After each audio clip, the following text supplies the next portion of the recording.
নমস্কার বন্ধুরা, মামির কিচেনে আপনাদের সকলকে স্বাগত। আজকে আমি আপনাদের বানিয়ে দেখাবো কুমড়ো ভাপা। তার জন্য দেখুন একদম কচি একটা আমি কুমড়ো নিয়ে নিয়েছি। এটা আমি সাইজ করে কেটে নেব। দেখুন আমার সুন্দর করে কেটে নেওয়া হয়েছে। আমি কিন্তু কুমড়োর খোসা ছাড়াইনি। এদিকে আমি একটা কড়াই বসিয়ে দিয়েছি। কড়াইয়ে আমি পরিমাণ মতো সর্ষের তেল দিয়ে দিয়েছি। এদিকে তেলটা আমার গরম হতে হতে আমি এখানে একটা পেস্ট রেডি করে নিয়েছি। 2 চামচের মতো সাদা সর্ষে, 2 চামচ পোস্ত ও 10-12টার মতো চীনাবাদাম, 4টা কাঁচা লঙ্কা,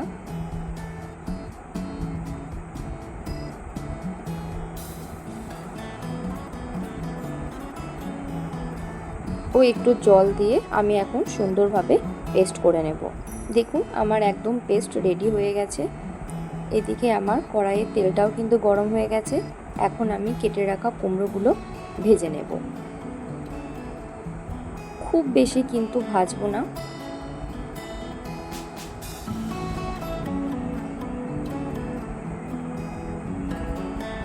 এখন আমি দিয়ে দিচ্ছি পরিমাণ মতো নুন ও 1/2 চামচের মতো হলুদ দিয়ে এখন আমি একটু নাড়াচাড়া করে নিচ্ছি। দেখুন আমার কিন্তু ভাজা হয়ে গেছে। এখন আমি এদিকে একটা টিফিন কৌটো নিয়ে নিয়েছি। তারপর আমি একটু সর্ষের তেল দিয়ে দিলাম। তারপর আমি এখানে ভেজে রাখা কুমড়োটা টিফিন কৌটোর মধ্যে দিয়ে দিচ্ছি। তারপর আমি যে পেস্টটা রেডি করেছিলাম সেই পেস্টটা আমি দিয়ে দিচ্ছি।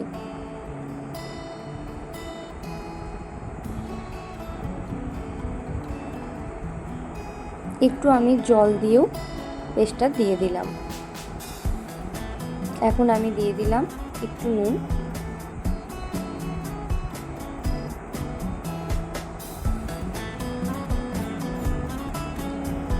ও টেস্টটাকে ব্যালেন্স করার জন্য একটু গুড় দিয়ে দিলাম।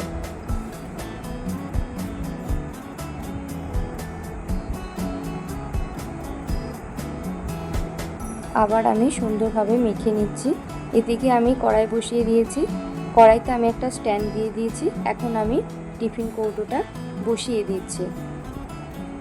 এখন 30 মিনিটের মতো আমি ঢাকা দিয়ে দিলাম।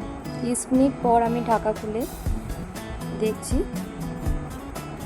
টিফিন কৌটোটা খুললাম। আমার একদম কিন্তু সেদ্ধ হয়ে গেছে কুমড়োটা, দারুণ সুন্দর গন্ধ বেরিয়েছে। এদিকে আমি একটা হাতা বসিয়ে দিয়েছি।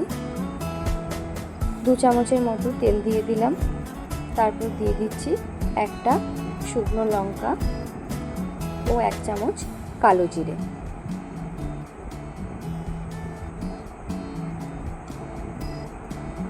আমার ফোড়নটা রেডি হয়ে গেছে।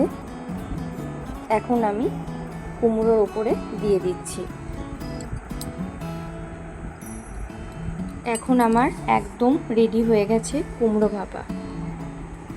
গরম ভাতের সাথে যদি এরকম কুমড়ো ভাপা থাকে তাহলে 1 থালা ভাত এটা দিয়েই খাওয়া হয়ে যাবে, জাস্ট জমে যাবে। আপনারা বাড়িতে একবার এভাবে বানাবেন, দেখবেন দারুণ লাগবে। যারা কুমড়ো খায় না তারাও চেটে পুটে খাবে।